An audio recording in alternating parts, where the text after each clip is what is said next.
Hey everyone, welcome back and happy Wednesday. Okay, guys, so we're back to talk about some more Vanderpump Rules drama with some Rachel Leviss, formerly known as Raquel, but now known as Rocky, so we can't even keep up at this point. But then also Katie Maloney. And before we get into all of the mess, I've been sharing, and don't worry, you guys are almost done listening to it. Welcome back to Up and Adam Channel 2, guys. My 31st birthday is this upcoming Saturday, July 6th at 9:30 p.m. Eastern.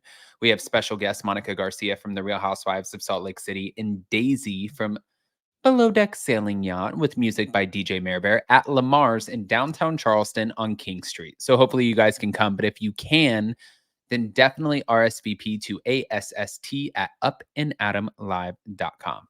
Let's go.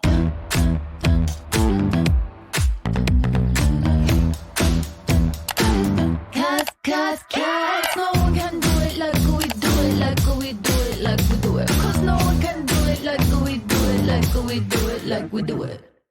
All right, guys. So I wanted to talk about this really quick. Thank you to RadarOnline.com. Former Vanderpump Rules star Raquel Leviss claimed her ex-fling Tom Sandoval wore down her defenses after she was isolated by her breakup with James Kennedy, according to an emotional letter that she penned in her revenge porn case. Now, RadarOnline.com obtained a copy of the new statement Leviss submitted to the court, which detailed her version of the events that prompted her to sue Sandoval and his ex-girlfriend, Ariana Madix.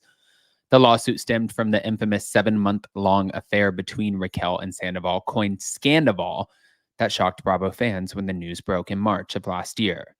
Ariana said that she had no idea her then boyfriend of 9 years had been cheating on her until she found erotic videos of Raquel on Sandoval's phone. Now, Raquel sued her former co-stars this past February, accusing Sandoval of recording FaceTime videos showing her in a state of undress and masturbating without her knowledge or consent, and alleging that Madix, Ariana, distributed the videos and or showed them to others.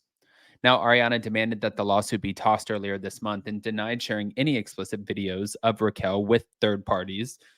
She also recently filed a motion to have her name stricken from the lawsuit under the anti-SLAPP statute, which protects Californians from litigation that violates their rights to free speech.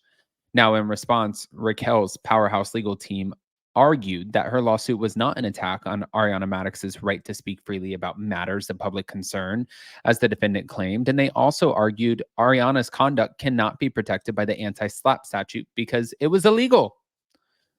So on June 28th, Raquel submitted a declaration to the court to support her argument against the anti-SLAPP motion, calling Ariana a principal contributor to my emotional distress. In her letter, the model described her experiences from the time that she first appeared on the reality show in 2016 while dating James and the subsequent events that left her in an extremely dark and scary place mentally. After breaking off my engagement to James, I became increasingly isolated. Raquel said she began to confide in Sandoval and the pair became increasingly close. Raquel said that she began to rely on Sandoval for emotional support while he, in turn, began to confide in me about the dire state of his relationship with Ariana, describing it as a business partnership and casting it sinned as foregone. I viewed Sandoval as a close confidant and friend in our relationship as platonic. It became increasingly clear, however, that Sandoval had different intentions. By the summer of 2022, Sandoval had worn down my defenses. And she said that they started sleeping together in August and continued doing so through the early months of 2023. Now, the secret couple regularly communicated through FaceTime, sometimes sexually, she said, noting that these conversations were confidential, and she characterized the calls as private communications reflecting a clandestine affair. However, recordings were allegedly captured around February 2023 while she was in a private residence. Sandoval never asked my permission to record them, and I was not aware he was doing so. Had he asked, I would have said no. If I had known he had done so anyways, I would have been furious and demanded that he delete them. Under no circumstances would I have consented to being recorded. Given Sandoval's apparent practice of secretly recording me, I have every reason to believe that he captured additional compromising videos and or images of me. Now, after Ariana discovered the videos, she sent Raquel 3 text messages. The first 2 were video recordings, and the third said, "You're dead to me." And she said, "I reacted to Ariana's message with shock and alarm." Now, she admitted that she was not surprised at Ariana's anger, but she said the fact that Ariana now had access to the explicit videos made an already difficult situation worse. It's not just that Ariana had discovered the recordings and confronted me about their contents. If that were all that happened, she wouldn't have been named in the lawsuit. She said that she had every reason to believe that Ariana showed the recordings to others, describing the cast member as bent on revenge. What I do know is that I was utterly terrified of Ariana's intentions, and her actions, as acknowledged by her, caused me extreme emotional distress. Now, shortly after, Raquel claimed that Sandoval admitted that he recorded me without my consent and apologized for having done so. Now, the ordeal left her mental health in absolute shambles, is what she wrote. And I knew that I needed urgent psychological help. And she said that she spent 3 months in a mental health facility following the scandal and claimed her treatment cost more than $115,000.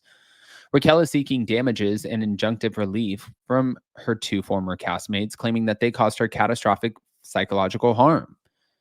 Now, a hearing to discuss Ariana Madix's anti-slap motions is scheduled for July 11th, so that is coming soon.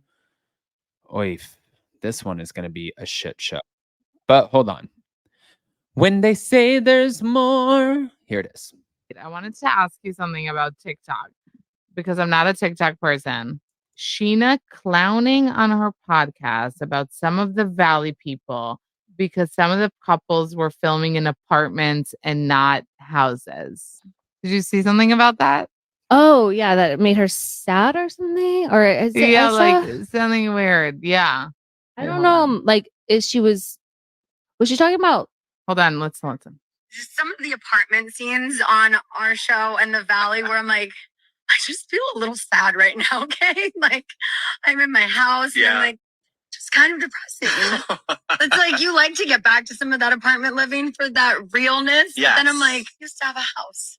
Now we're doing a spa day in your apartment while everyone's in Big Bear. And it just made me a little sad. That was a tough scene. I will say, like, I like that they sort of leaned into it in a way, but like, and they like embraced it. But I agree that the comparison of the Big Bear mansion to that's like, mean. the CBS foot massagers or whatever they were. She was But talking about your apartment is much nicer than Kristen's. Doesn't look like you guys live in the same complex. Yeah, but I still live in the same complex and like No, I know, but I'm saying like it doesn't look like the same. Like I wouldn't have guessed that. You know what I mean? But that's crazy. I did not know. Let me tell you that. about apartment living and from going from a house to apartment living. I don't have to take care of. You don't have to take care of so shit. When, like, yep. something breaks, there's a leak, I need a filter or something needs to be. I just call maintenance and they come and do it. It's wonderful.